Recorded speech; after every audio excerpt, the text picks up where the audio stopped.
Good afternoon, everybody. Good to see you all. President Trump is in charge, and America is back. This week further demonstrated that the Trump effect is real. Over the weekend, Americans celebrated the return of American-Israeli citizen Keith Siegel and two Israelis who were held captive by Hamas terrorists since October 7th, 2023. President Trump and his administration worked diligently to secure their release and are committed to freeing all remaining hostages. Yesterday, as you all know, President Trump held his first foreign meeting at the White House with Israeli Prime Minister Benjamin Netanyahu. And as the president said, the bonds of friendship and affection between the American and Israeli people have endured for generations and are absolutely unbreakable. The president is committed to eliminating Hamas and securing a lasting peace for the entire region. The historic proposal for the United States to take over Gaza, announced by President Trump last night, underscores this commitment. Insanity is doing the same thing over and over again and expecting different results. President Trump is an outside-of-the-box thinker and a visionary leader who solves problems that many others, especially in this city, claim are unsolvable. We've already seen the results from President Trump's bold peace-through-strength diplomacy on the world stage.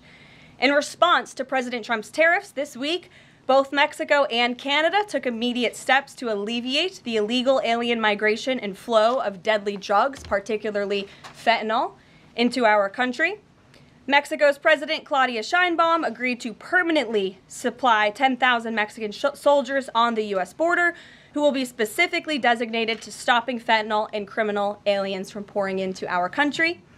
And Canada's Prime Minister Justin Trudeau agreed to appoint a fentanyl czar, list cartels as terrorists, and increase resources to assist the 10,000 frontline personnel at our northern border with Canada.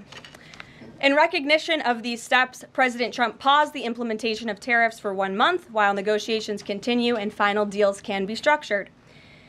Throughout the transition and during his inaugural address, President Trump made it known that the United States cannot and will not allow the Chinese Communist Party to continue with its effective and growing control over the Panama Canal.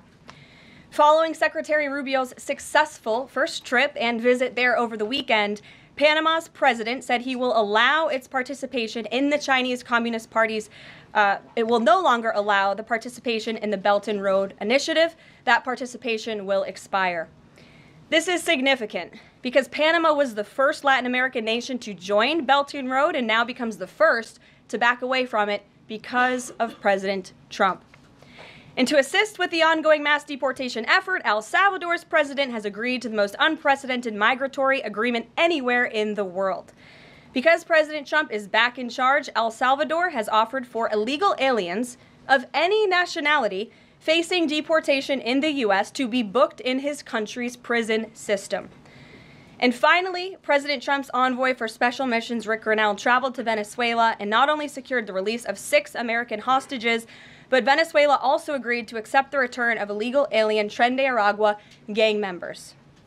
All of these incredible victories prove how well President Trump's peace-through-strength approach is working. And the days of weak American leadership are over.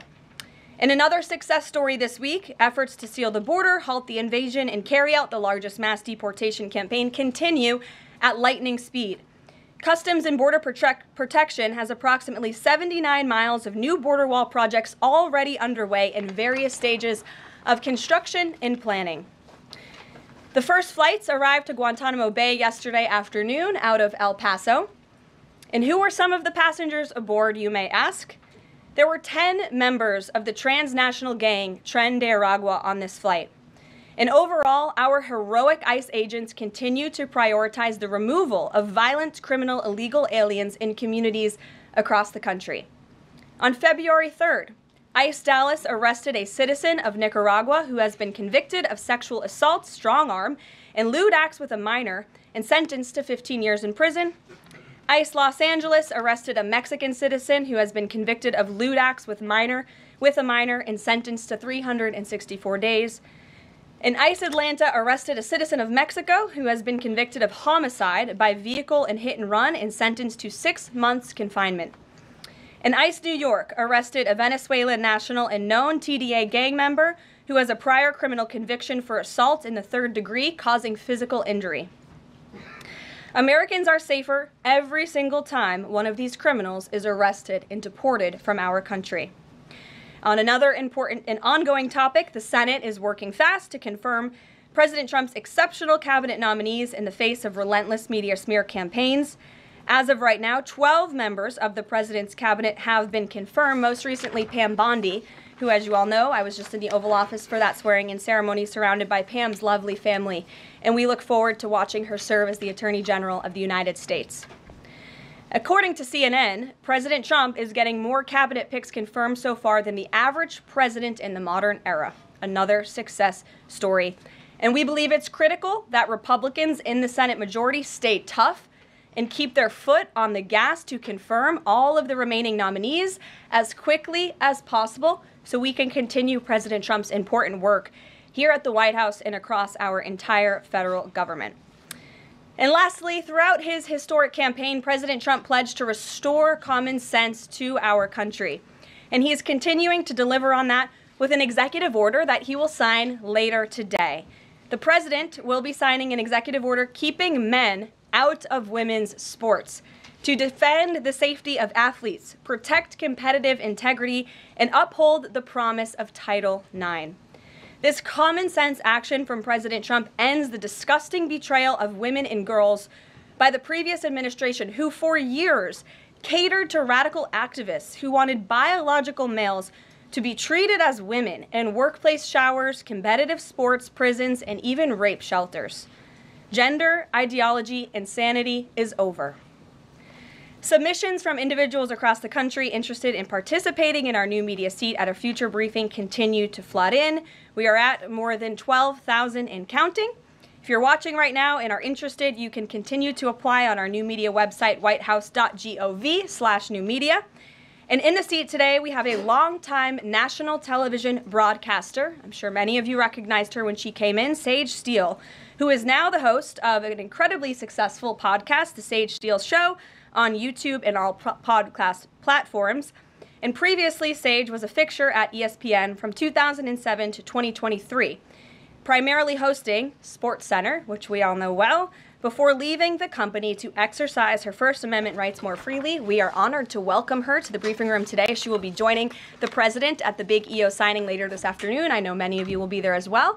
So Sage, why don't you kick us off on this very exciting day for women and girls across the country. Thank you for joining us. It is exciting, and Caroline, thank you for welcoming people like me with a little bit of a different perspective, different background in this seat. It really does mean a lot. Thank you. Obviously, the House already passed the Protection of Women and Girls in Sports Act, which was a really big step for women and girls. So far, the Senate, as we know, has not brought it up to vote. We all know executive orders can be overturned, so I'm wondering how important it is to the president to get Congress to bring this, to pass legislation. So there are no instances like the past administration that really tried to destroy Title IX. It's incredibly important that Congress immediately acts on this priority. I think the president is really setting the tone, making this a very immediate priority for this administration, just as he promised to do on the campaign trail. And I'd like to get into the executive order a little bit, because it is the news of the day here at the White House, and talk about what this executive action will actually do. So the executive order that the president will be signing later this afternoon, as I said, upholds the promise of Title IX. It also will require the DOJ to abide by the nationwide previous administration's illegal Title IX rewrite that would have dissolved single-sex spaces and opportunities. It also requires immediate action, including enforcement actions against schools and athletic associations comprised of schools that deny women single-sex sports in single-sex locker rooms. The executive order also calls for the convening of private sporting bodies in the White House. We want them to come to this campus so the president can hear in person the stories of female athletes who have suffered lifelong injuries, who have been silenced and forced to shower with men and compete with men on athletic fields across the country. Many of those women will be at the White House today. I encourage all of you in the media to actually talk to them, to hear their stories. And I would also just add one more thing. This is a wildly popular position with the American people. In fact, there was a new poll recently that showed the overwhelming majority of Democrats also support keeping biological men out of women's sports. And so I know the president is very excited about the bill signing that will take place at 3 o'clock this afternoon. You will hear from him more on that later, and we look forward to seeing you there, Sage. So thank you very, very much. Garrett, great to see you here today. Thank you. On Gaza, the president has spent basically his entire public career criticizing foreign entanglements, nation building, sending American troops to fight abroad, particularly in the Middle East. This plan seems like it could ultimately involve all of those things. Can you explain this reversal and how building and owning Gaza squares with America First foreign policy? I would reject the premise of your question that this forces the United States to be entangled in conflicts abroad. The president has not committed to putting boots on the ground in Gaza. He has also said that the United States is not going to pay for the rebuilding of Gaza. His administration is going to work with our partners in the region to reconstruct this region. And let me just take a step back here, because this is an out-of-the-box idea. That's who President Trump is. That's why the American people elected him. And his goal is lasting peace in the Middle East for all people in the region. And as I said in my opening remarks, we've had the same people pushing the same solutions to this problem for decades. And it's been made very clear to the president that the United States needs to be involved in this rebuilding effort to ensure stability in the region for all people. But that does not mean boots on the ground in Gaza. It does not mean American taxpayers will be funding this effort. It means Donald Trump, who is the best deal maker on the planet, is going to strike a deal with our partners in the region. Because he did not rule out American troops in Gaza last night. Are you doing that now? I am saying that the president has not committed to that just yet. He has not made that commitment, and you know that. And on the foreign partners, the Jordanians, the Egyptians, the Saudis have already panned this plan. What foreign partners, if any, have expressed any interest in being part of it? Well, the president has said he's been socialing this idea for quite some time. He's been thinking about this. He said in his remarks last night, this was not a decision or an announcement that he takes lightly. And the president has already spoken to the President al-Sisi. In fact, that was his first foreign leader call. He's meeting with the King of Jordan, King Abdullah, next week. He spoke with the King of Bahrain. He spoke with the Crown Prince of Saudi Arabia. And he has made it very clear, he's been very vocal, that he expects our partners in the region, particularly Egypt and Jordan, to accept Palestinian refugees temporarily so that we can rebuild their home. I'd like to show you some images of Gaza that were taken. Fox News aired this. I mean, that is, as they put it, an apocalyptic scene in Gaza. This is an uninhabitable place for human beings. Do you really think that families can live their dream in a region that looks like this, with no running water, no electricity? And the special envoy to the president, Steve Witkoff, recently traveled to Gaza, as you all know. And he came back with images that he showed the president of the dire situation here. And the president made this decision with a humanitarian heart for all people in the region. Peter. Thank you, Caroline. Are any officials here preparing to fight Democratic lawmakers in the streets? Absolutely not. And thanks for the question. Some elected Democrats are so steamed about Doge. Congresswoman LaMonica McIver says we are at war. Ilhan Omar says we might actually see somebody get killed. And Chris Van Hollen says we have to fight this in the Congress. We have to fight this in the streets. So what now? And may I just point out, if you heard that type of violent, enticing rhetoric from our side of the aisle, from Republican leaders on Capitol Hill, I think there would be a lot more outrage in this room today. It's unacceptable, the comments that have been made by these Democrat leaders, and frankly, they don't even know what they're talking about. Because President Trump was elected with a mandate from the American people to make this government more efficient. He campaigned across this country with Elon Musk, vowing that Elon was going to head up the Department of Government Efficiency, and the two of them, with a great team around them, were going to look at the receipts of this federal government and ensure it's accountable to American taxpayers. That's all that is happening here. And for Democrat officials to incite violence and encourage Americans to take to the streets is incredibly alarming, and they should be held accountable for that rhetoric. It sounds like something that they're most concerned about is Doge engineers with access to Treasury systems. Can you clarify, do the Doge engineers have read-only access in these systems, so they are not allowed to write new code? No. They are not, okay. No. And then one more thing. NBC is reporting that some of the illegal immigrants that we've seen rounded up and arrested are not being deported. They're being released with ankle or wrist monitoring devices, or they have to check in on the phone. So is the administration arresting more people than you have room for? I have seen the reports, and I'm glad you brought it up because we want to address it.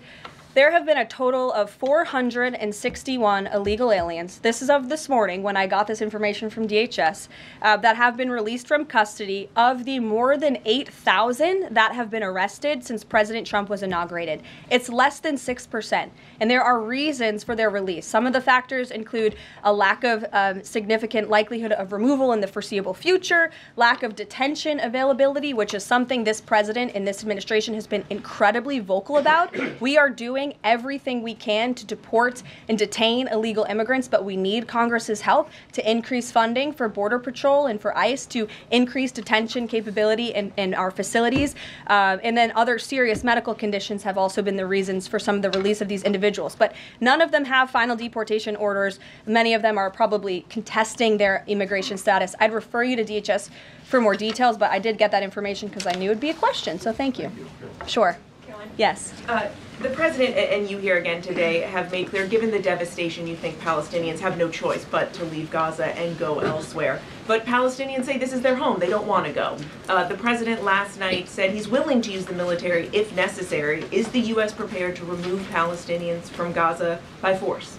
The president is prepared to rebuild Gaza for Palestinians and all people in the region, peace-loving people who want real economic development and opportunity in the region. This is a region that has been controlled by Iranian-backed terrorists, Hamas, who have brutalized not just Israelis but Palestinians too. It is because of Hamas that you see those images on that screen, that Gaza has become a demolition site because Hamas launched that brutal attack on Israel on October the 7th. And so again, I would stress, President Trump wants to ensure that this can be a place where all people can live in peace. He is a peacemaker in chief. He made that very clear in his first term. And as for how that will be accomplished, the president and his team are talking with our allies in the region to consider next steps. But should the American people be prepared to see U.S. military on the ground fighting a ground war against Hamas? Again, the president has not committed to U.S. troops in the region. But it is an option.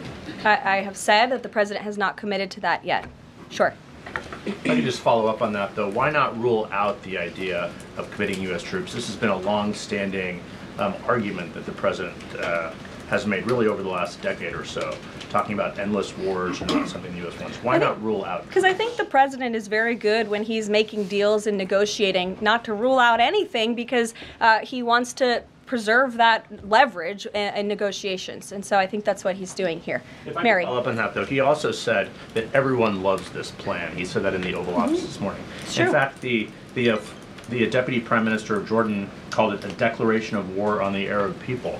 So how does he square the fact that even some Republicans on the Hill are objecting to this or questioning this? How does he square the fact saying everyone loves this plan? Well, King Abdullah of Jordan will be here next week, so I can provide you more context on the conversations he will have directly with the President of the United States after that meeting. And I would just point out that there's been a lot of leaders and officials all around the world who have doubted, I suppose, the deal-making ability of President Trump. You heard the Panama leader saying that he would not agree to some of the concessions that he has now made because of Secretary Rubio's visit. You had the Colombian president saying he wouldn't accept flights of Colombian illegal nationals who have entered into our country illegally, and those flights are underway. So actions speak louder than words. Dasha. Caroline, you said the president has been working on this idea for a while behind the scenes now. Is there a written plan based on the president's proposal for Gaza? And if so, when was it drafted and who had a hand in that? The plan was written in the president's remarks last night as he revealed it to the world and to the American people, and his team are continuing to be engaged on this effort. I saw the National Security Advisor this morning. He has a very busy day of calls, and they will, again, continue to engage with our partners. That includes Steve Witkoff as well. Mary. Two questions for you on the news of the day. So how is today's executive order going to impact the 2028 Summer Olympics in Los Angeles? For example, would a man who thinks that he's a transgender woman be allowed to compete as a female on U.S. soil? It's a very good question, and the president has actually mentioned this, that he does expect the Olympic Committee and the NCAA to no longer allow men to compete in women's sports. And I think the president, with the signing of his pen, starts a very public pressure campaign on these organizations to do the right thing for women and for girls across the country. Again, this is an incredibly popular position. There have been many notable female athletes who have had the courage to speak out against some very powerful institutions in this country. They deserve to have a voice and a say. The president is bringing their voice to the highest level at the White House this afternoon, and he expects these organizations to comply with this federal executive order that he'll be signing today. Thank you. And one more. On media coverage of this executive order and the topic in general, what's the White House's view of framing that calls men transgender females or similar rhetoric coming from organizations like the ACLU and GLAAD? Well, it's been very clear. The policy of this administration is that there are only two sexes, male and female. Pretty simple. Brian Glenn. Yes. USAID has gotten a lot of attention in the last couple of days with some of these bizarre things that we've been, taxpayers have been funding. Now it looks like there are a couple media outlets that have been dragged into this conversation as far as USAID funding as well. Does the president have any comment on that? So upon coming out here to the briefing room, I was made aware of the funding from USAID to media outlets, including Politico, who I know has a seat in this room. And I can confirm that the more than $8 million taxpayer dollars that have gone to essentially subsidizing subscriptions to Politico on the American taxpayers' dime will no longer be happening. The DOJ team is working on canceling those payments now. Again, this is a whole of government effort to ensure that we are going line by line when it comes to the federal government's books. And this president and his team are making decisions across the board on, do these receipts serve the interests of the American people? Is this a good use of the American taxpayers' money? If it is not, that funding will no longer be sent abroad, and American taxpayers will see significant savings because of that effort. Thank you. I'd like to give some love to the back row. I've heard that unfortunately they haven't been called on in years past. So Reagan, why don't you go ahead? Thanks, Caroline.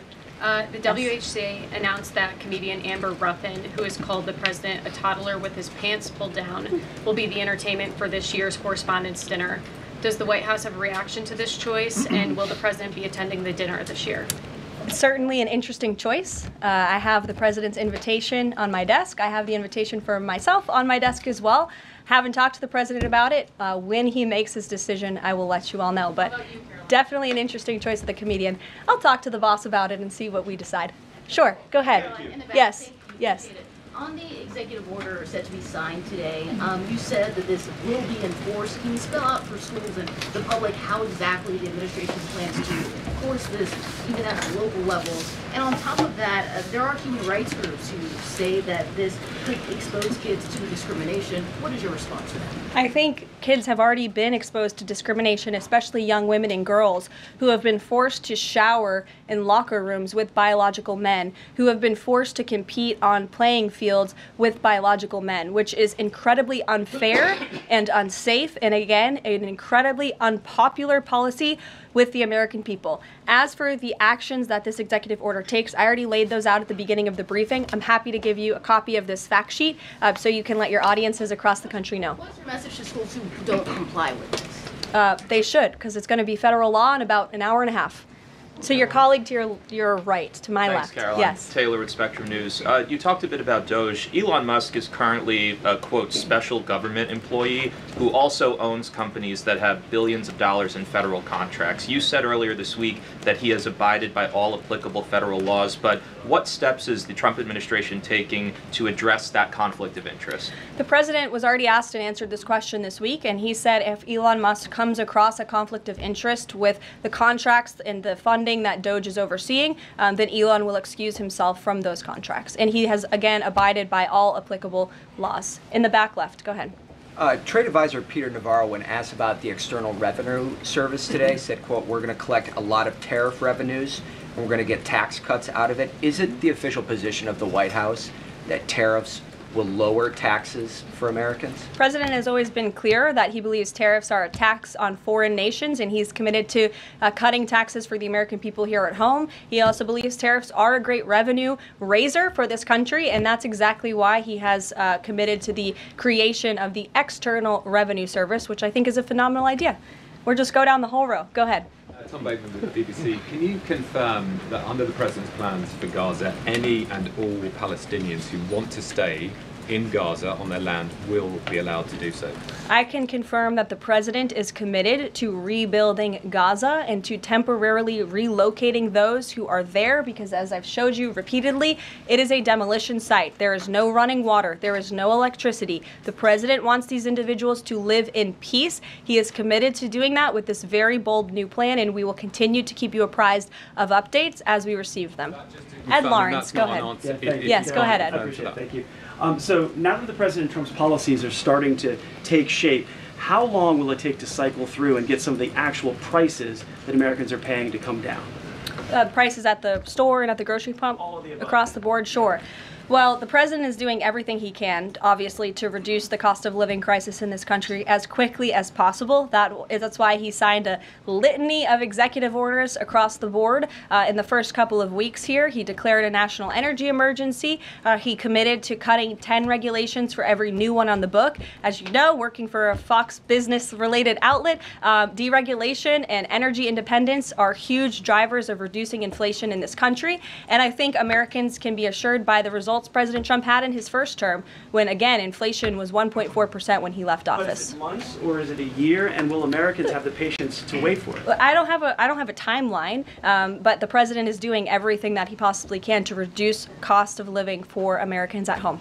Phil Wegman. Thank you. Is it worth risking the life of a single U.S. Marine to turn the Gaza Strip into the Riviera of the Middle East? Phil, I'm not sure why you're asking me that question, because I've already said the president has not committed to sending Marines or any boots on the ground in Gaza. We'll bring it to the front row. Ed O'Keefe. Good to see you again here in the front row, Caroline. Two things.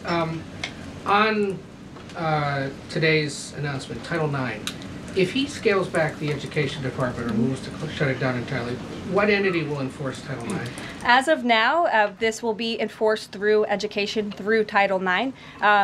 If the abolishment of the Department of Education continues, which, as the president said yesterday, it's something his team is looking at and considering. It's something he talked a lot about on the campaign trail. Then, of course, we will look at additional maneuvers to ensure that these very important policies can be implemented. Okay, so the education abolishment thing's still on the table.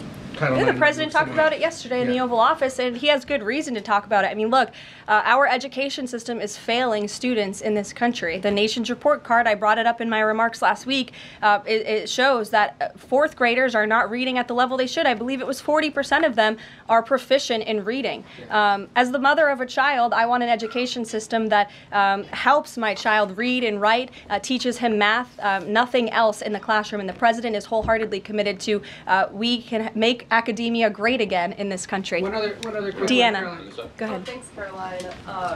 Does the president, is he looking at offering anything to these Arab countries that take in Palestinians? Is he willing to give them anything in return? And secondly, when the president announced his taking over Gaza policy yesterday, was Netanyahu aware of this, and what was his reaction when Trump presented that idea to him? I was I won't get ahead of the president's discussions or negotiations on your first question about what would be offered. I think the president's made it clear that he expects these nations in the region to step up and to accept Palestinian refugees who will be temporarily relocated for the rebuilding of Gaza. As for whether Prime Minister Netanyahu was aware before the president's remarks, he was indeed. I wasn't present for that reaction. But again, this is something the president has been socializing and thinking about for quite some time. Nick, good to see you. Oh, Jordan. Jordan, sorry. Thank you, Caroline. So Secretary Hegseth announced yesterday that Army recruiting levels have reached 12-year highs in December, 15-year highs in January. What is making young people want to serve the military under the Trump administration, and how does that contrast to Biden's failure consistently to meet recruiting average? Yeah. Does DEI President Trump's anti-DEI agenda play a role in this? Well, first of all, the recruitment level for all branches of our military are at crisis levels, and it serves as a national security risk that our military branches are not fully staffed to where they need to be. And I do believe it's a culture problem within these institutions that the president is very much committed to fixing, as emphasized by the executive orders he has signed to root DEI out of the military. And I think when young men and women who are honorably signing up to serve in our nation's military see somebody like Pete Hegseth, the new Secretary of Defense, who is a proven warfighter, who risked his life in battle for this country, who understands what it means to deploy and to defend the Constitution and your nation abroad and to put your life on the line. When they see a leader like that, and a leader like President Trump, who is committed to peace through strength, that's very inspiring. And we look forward to seeing those recruitment numbers and retention numbers skyrocketing over the next 4 years. And I know Pete Hegseth is committed to increasing recruitment at all branches of the military. I would defer you to the Department of Defense on exactly what he plans to implement. Jeff. Thanks very much. 2 questions. One, the president yesterday used the word permanent for permanently resettle Palestinians. I hear you saying temporarily today. Is that a shift or a specific change that you want to highlight? And my second question is, yesterday he spoke about the U.S. owning Gaza. Who owns Gaza now, and how would the U.S. acquire ownership? Well, Gaza is currently run by Iranian-backed terrorists in the Middle East, Hamas, who we all agree, I think everybody in the region agrees, that can no longer stand. Just look at the events of October 7th and the events since. And the president, again, is committed to rebuilding the region for all people who want to return to it once it is no longer a demolition site, and it's a place where people can actually live and thrive in harmony, as he said last night. His words, not mine. Daniel. Permanent versus temporarily resettle? The president has made it clear that they need to be temporarily relocated out of Gaza for the rebuilding of this effort. Again, it's a demolition site right now. It's not a livable place for any human being. And I think it's actually quite evil to suggest that people should live in such dire conditions. Daniel. Caroline, thank you so much. The Daily Guidance says that the president will be meeting with a pair of governors today, Governor Abbott of Texas and Governor Newsom of California. It comes after the president took executive action to turn the water back on in California. Billions of gallons are flowing now. What can you tell us about the 2 meetings and the importance of President Trump's actions to help people in California? Sure. Those meetings will be taking place shortly, so I will get out of here to get to those meetings. We can always provide you a readout, as we always do. We try to be very transparent about what the president is doing in the Oval Office. Perhaps he'll even call you in to join him. We never know around here, as you all know.